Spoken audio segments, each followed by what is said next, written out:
Hello, everyone. Welcome. Come on in. Hello, hi, and welcome to Life Coach University. This is a place where all coaches have gathered from around the globe for one mission, which is to coach millions more. So here you can be coached on finances, relationships, spirituality, purpose, self-awareness, negative emotions, setting boundaries, and much more. And all the coaches here do it for love, for the love of humanity and wanting to leave something amazing for the next generation. So I am Davina Johnson. I am a C-section coach, and I'm here for the month of February to give you 28 days of self-love. So this week is all about self-love for the body. So the chat and Q&A boxes are open.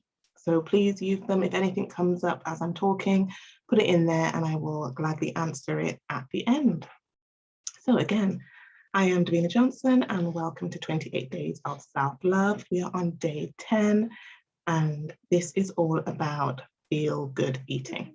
So maybe not what you think as in feel good eating, maybe like sugar and carbs, but feel good eating as in food that you eat that makes you feel good. So throughout the last 10 years, I've been meat eater, I've been pescatarian, vegetarian, vegan, plant-based, just trying to like figure out what works for me, what works for my body. And while going through the different ways of eating, I have noticed a few things about food that I don't think I would have picked up had I not kind of chopped and changed and tried different things out. And one of those is, this is my little 4-month-old here wanting to be the star of the show. So one of those things I noticed is about dairy. So one of my favorite things used to eat was yogurt. Yogurt and granola, yogurt and fruit, yogurt for breakfast, for a snack, evening. Like I love yogurt and eat it with all different things, and I just really enjoyed eating yogurt. But then when I tried vegan and then cut out the dairy,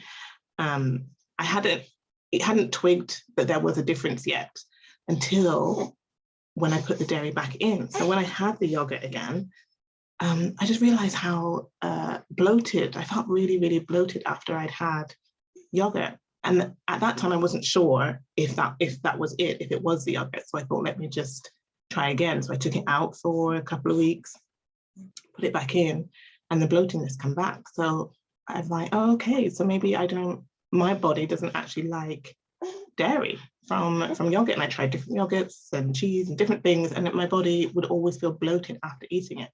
So I know that that's a food that doesn't make me feel good. So that's something that I haven't put back in my diet. I'm not a fan of the non-dairy ones. I don't really like them. I haven't found one I like yet anyway, I should say, because there are many options out there. But yeah, so dairy is one of those things that I've taken out of my diet because it doesn't make me feel good. Another thing I've noticed is sugar. Now, sugar is a nemesis of mine, I have to say. I love sweets. I love popcorn. I love like all things sweet, I really do. And that's always been part of what I eat is kind of sugary things.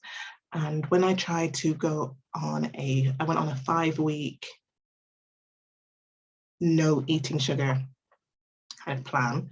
And I really enjoyed it. I really enjoyed eating the sugar. But then when I kind of slipped and had some sweets, what I noticed is as soon as I had the sweets, within a few minutes, I just felt tired. Like, and not even like I just feel a bit tired, like fatigued, like really drained after having the sugar. And I thought, I wonder, again, is this really it? Let me try it out. Took the sugar back out, put the sugar back in. This is refined sugar, by the way. So I still have things like honey or maple syrup. But when I had a refined sugar, like a sweet of some sort, I just felt an instant fatigue come over me. And then I realized again, okay, I don't think that my body is that keen on sugar. And sugar doesn't have that many benefits anyway. So it's one of those things now that I do just try to have on a special occasion and not something that's in my everyday eating because it doesn't make me feel good. Another one is meat. So I've grown up on meat. as a child all the way through into my adulthood.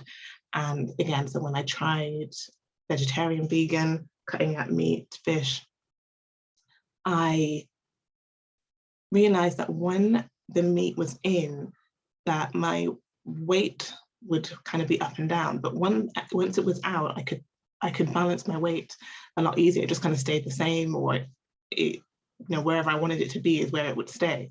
So I've kind of worked out that meat also makes my weight fluctuate. And if I don't want that, then I can just, I can take the meat out. So I do my best to be on a plant-based diet because I feel like that's just what works for me, but that's what makes me feel good.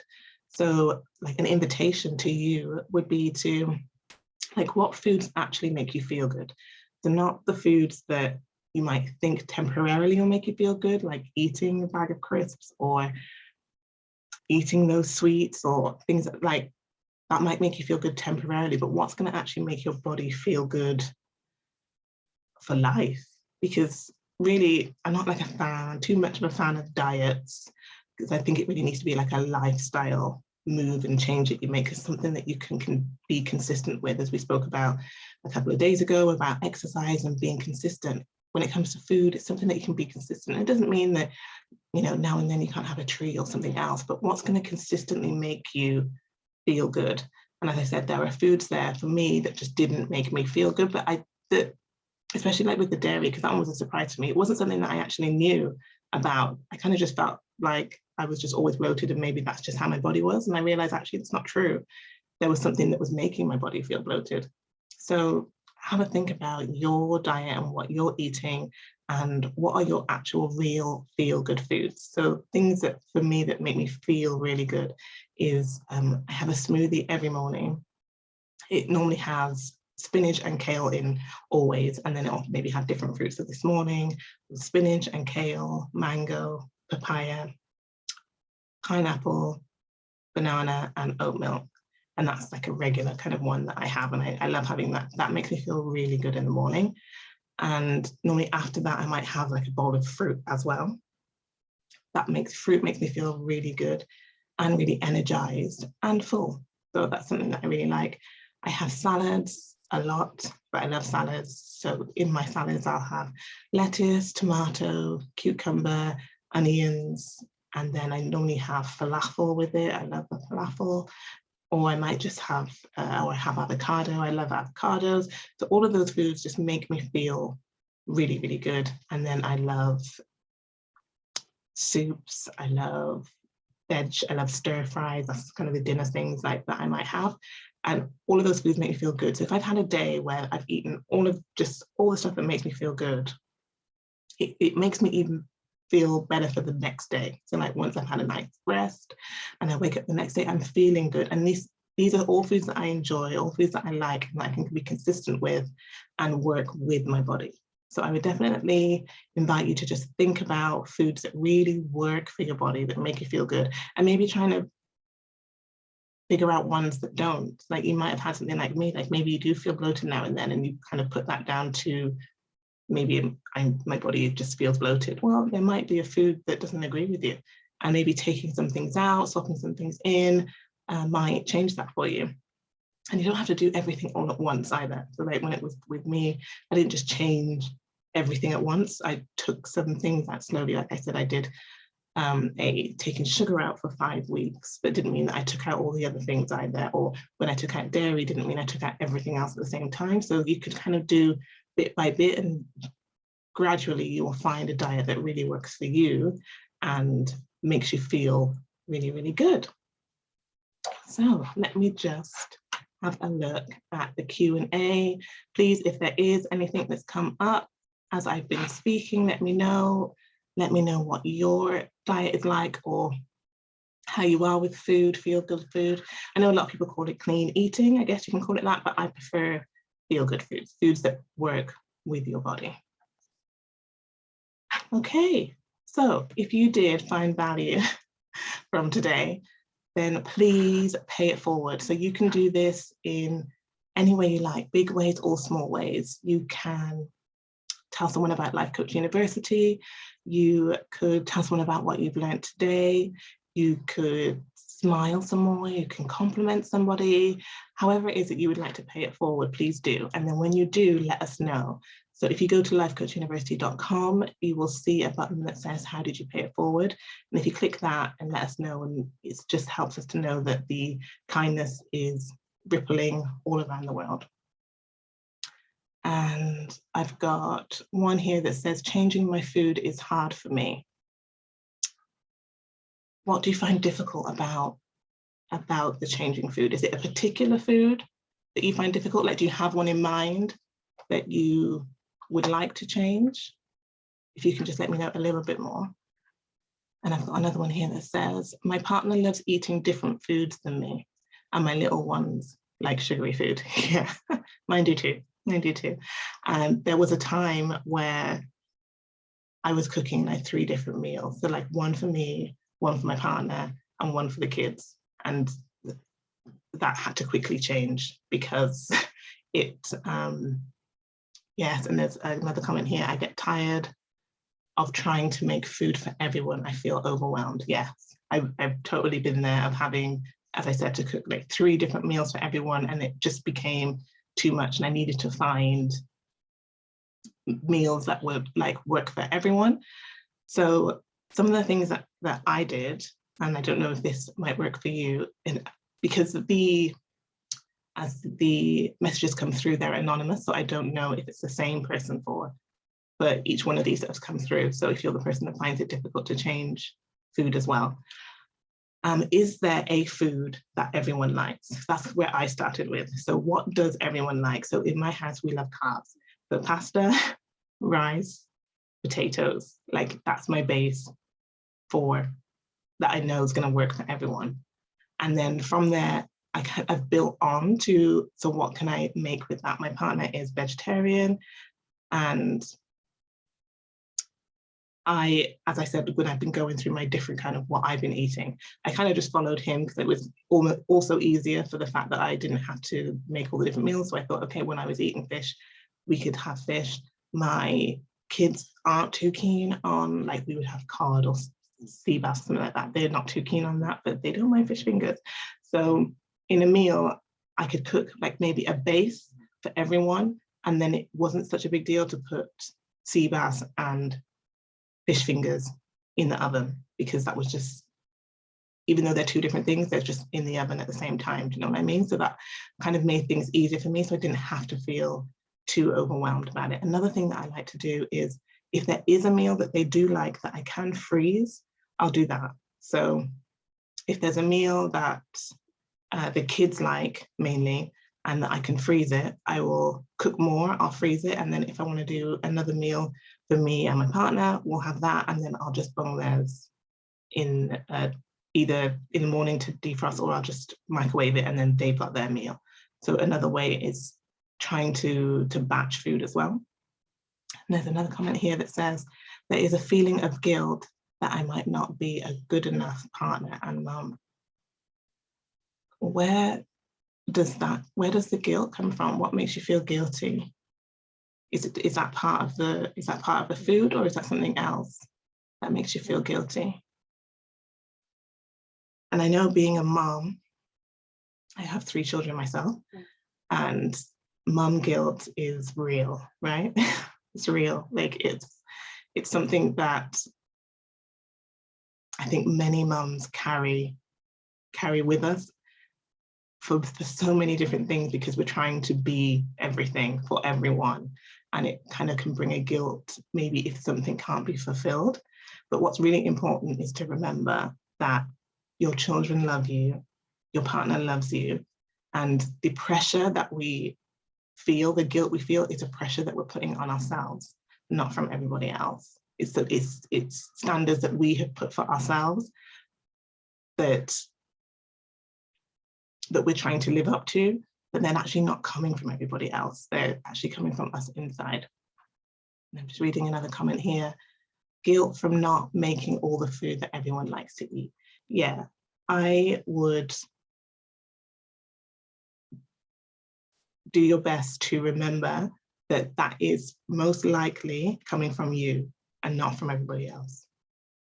So definitely find that base of like, what does everybody like, and start from there to see if you can start making a meal that you can all enjoy, and something that doesn't make you feel overwhelmed, because that's what's really important. If you're the one that's making all the meals all the time. Another thing is, does your partner cook? Like, do they want to have a go? That was something that I did as well. My partner can make 3 meals, probably about 3 meals. And so on the day maybe where I don't want to do it, or if I'm feeling like I don't know what everybody wants, I'm like, why don't you cook? Another thing I like to do is also to like ask, and I don't know how old your children are, but mine are 5, 3, and 4 months. And my 5-year-old kind of rules the roost a little bit when it comes to that. But I ask her a lot, what does she, tonight I did that. I said, what do you want to eat? And she said, spaghetti bolognese. I was like, great. And everybody ate that. I had salad, but everybody else ate that.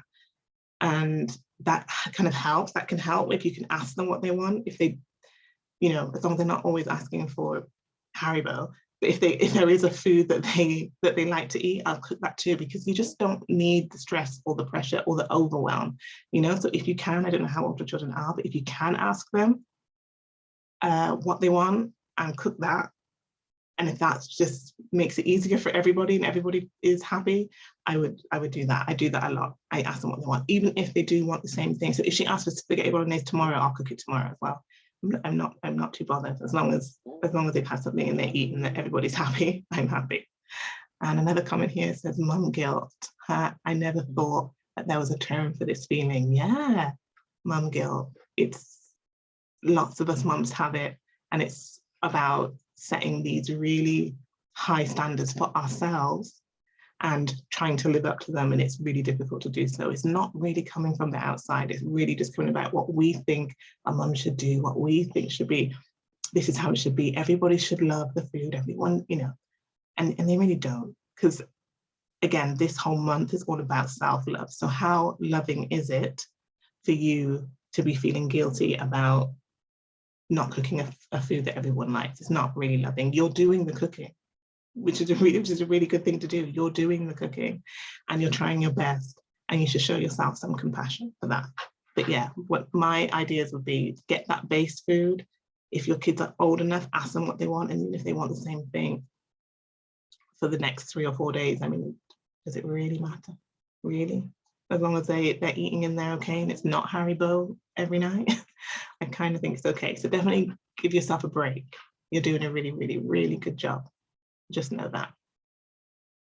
Okay, so if there isn't any other questions or anything else in the Q&A or chat, so as I said, please tell us how you paid it forward if you found value from today.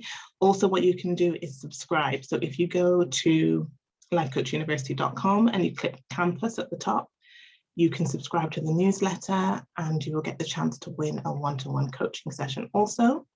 And then that leaves myself. So again, I am Davina Johnson. I'm a C-section coach.